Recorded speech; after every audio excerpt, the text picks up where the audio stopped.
Менин оюм боюнча биз сыяктуу мындай нейтралдуу иштеп жүргөн институттарга эч кандай таасир этпейт.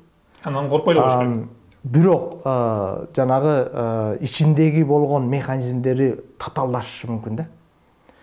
Мисалы үчүн мен бүгүн ошол биздин уюмдун Борбор Азия боюнча өкүлү катары жаныбыздагы эле мамлекеттерге салыштырмалуу кайсы жактарында мындай мүчүлүштүктөр бар, кайсы жерлеринде мүмкүнчүлүктөр берилген.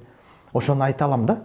Кыргызстандын ичинде биздин мындай бүгүнкү күндө колдонуп аткан нерселердин көпчүлүгү бул эркиндик, ошол адам укугуна чектелүү болгон, баалуулуктарга таянган принциптер бар да.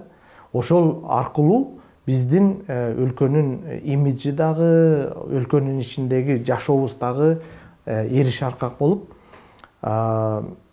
биздеги коомдогу болуп аткан чыңалуулардын мындай деңгээли төмөн.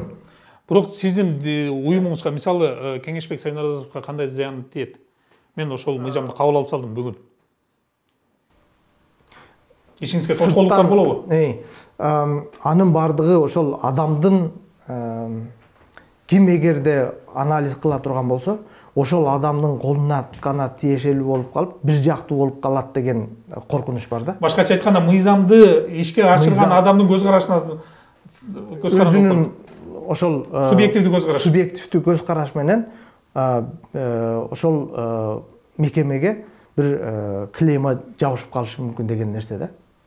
Бул аябай баарына бир эле ошол жерде иштеген адам эмес, анын үй бүлөсүнө, жакындарына бүт таасир ете турган нерсе да.